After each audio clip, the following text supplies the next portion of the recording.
ഇന്ന് നമുക്ക് പാലക് പനീർ ഉണ്ടാക്കാം. ചപ്പാത്തിയുടെ കൂടെയും നാനിൻ്റെ കൂടെയൊക്കെ കഴിക്കാൻ പറ്റിയ നല്ല ടേസ്റ്റി ആയിട്ടുള്ള പാലക് പനീറിൻ്റെ റെസിപ്പിയാണ്. അപ്പോൾ ഇതെങ്ങനെയാണ് ഉണ്ടാക്കുന്നതെന്ന് നോക്കാം. ആദ്യം ഒരു പാത്രത്തിൽ കുറച്ച് വെള്ളം ഒഴിച്ച് നന്നായിട്ടൊന്ന് തിളപ്പിച്ചെടുത്തിട്ട് അതിലേക്ക് പാലക് ചീര ഇട്ട് കൊടുക്കാം. മീഡിയം ഫ്ലെയിമിൽ 1 മിനിറ്റ് ചീര ഈ വെള്ളത്തിൽ തന്നെ വെച്ചേക്കാം. 1 മിനിറ്റിലും അധികം ആവരുത്. അങ്ങനെ വരുമ്പോഴത്തേക്കും ചീരയുടെ കളറ് പോകും. 1 മിനിറ്റ് ആകുമ്പോഴത്തേക്കും ഇതുപോലെ നമുക്കിത് കോരി നല്ല തണുത്ത വെള്ളത്തിലേക്ക് ഇട്ട് കൊടുക്കാം. ഇനി ഈ ചീരയുടെ ചൂടൊക്കെ ഒന്ന് മാറി വരുമ്പോഴത്തേക്കും ഇതിനകത്തുനിന്ന് എടുത്തിട്ട് നമുക്കിതൊരു മിക്സിയുടെ ജാറിലേക്ക് ഇട്ട് കൊടുക്കാം. ഇതിൻ്റെ വെള്ളം കളഞ്ഞിട്ട് വേണം എടുക്കാൻ. എന്നിട്ട് ഇനി ഇതിലേക്ക് ഒരു പച്ചമുളക് ചേർത്ത് കൊടുക്കാം. ഇനി ഇതിലേക്ക് കുറച്ച് വെള്ളം ഒഴിച്ച് കൊടുത്തിട്ട് ഇത് നന്നായിട്ടൊന്ന് അരച്ച് മാറ്റി വെക്കാം. ഇനി ഒരു പാൻ ചൂടാക്കിയിട്ട് അതിലേക്ക് 1 ടീസ്പൂൺ ബട്ടറോ അല്ലെങ്കിൽ ഓയിലോ ചേർത്ത് കൊടുത്ത് അതൊന്ന് ചൂടായി വരുമ്പോഴത്തേക്കും 200 ഗ്രാം പനീർ ചേർത്ത് കൊടുത്തിട്ടൊന്ന് ടോസ്റ്റ് ചെയ്തെടുക്കാം.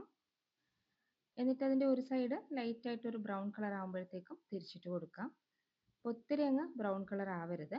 എന്നിട്ട് ആ ഒരു സൈഡും കൂടി അങ്ങ് ടോസ്റ്റ് ചെയ്തെടുത്തതിന് ശേഷം നമുക്കിത് വേറൊരു പാത്രത്തിലേക്ക് മാറ്റി വെക്കാം. ഇനി ഒരു കടായി ചൂടാക്കിയിട്ട് അതിലേക്ക് ഓയിലും ബട്ടറും കൂടി ചേർത്ത് കൊടുക്കാം. ബട്ടർ ഇല്ലാന്നുണ്ടെങ്കിൽ ഓയിൽ മാത്രം ചേർത്ത് കൊടുത്താൽ മതി.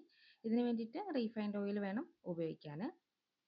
എന്നിട്ട് ഇനി ഇതിലേക്ക് 1/2 ടീസ്പൂൺ ജീരകം ചേർത്ത് കൊടുക്കാം. അതിൻ്റെ കൂടെ തന്നെ 2 വറ്റൽമുളകും 1 സവോള ചെറുതായിട്ട് അരിഞ്ഞതും കൂടി ചേർത്ത് കൊടുത്തിട്ട് സവോള നന്നായിട്ടൊന്ന് വഴറ്റിയെടുക്കാം. ഇതുപോലെ ഒന്ന് വഴന്ന് വന്നു കഴിഞ്ഞാൽ ഇതിലേക്ക് 1 ടേബിൾ സ്പൂൺ ജിഞ്ചർ ഗാർലിക് പേസ്റ്റും കൂടി ചേർത്ത് അതിൻ്റെ പച്ച സ്മെല്ല് മാറി വരുമ്പോഴത്തേക്കും 1 തക്കാളി ചെറുതായിട്ട് അരിഞ്ഞതും കൂടി ചേർത്ത് കൊടുത്തിട്ട് തക്കാളി നല്ല സോഫ്റ്റായി വരുന്നത് വരെ നന്നായിട്ടൊന്ന് വഴറ്റിയെടുക്കാം. എന്നിട്ട് ഇതിലേക്ക് അരച്ചു വെച്ചിട്ടുള്ള പാലക് ചീര ചേർത്ത് കൊടുക്കാം. എന്നിട്ട് ആ മിക്സിയുടെ ജാറിലേക്ക് ഒരു 1/4 കപ്പ് വെള്ളം കൂടി ഒഴിച്ചൊന്ന് മിക്സ് ചെയ്ത് ചേർത്ത് കൊടുക്കാം.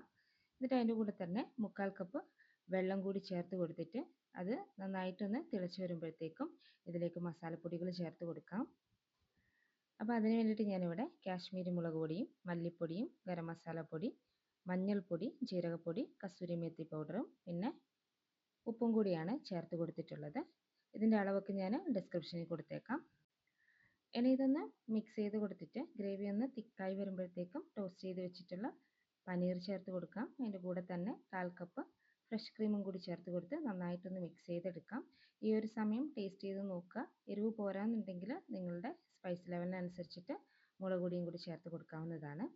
ഇനി ഇതൊരു 2 മിനിറ്റ് ഒന്ന് കുക്ക് ചെയ്തെടുത്ത് കഴിഞ്ഞാൽ നമ്മുടെ പാലക് പനീർ റെഡിയായി. ഇനി തണുക്കുമ്പോഴത്തേക്കും കുറച്ചും കൂടി തിക്കായിട്ട് കിട്ടും. അപ്പോൾ നിങ്ങൾക്ക് ഇഷ്ടപ്പെട്ടാൽ ഒന്ന് ഉണ്ടാക്കി നോക്കുക.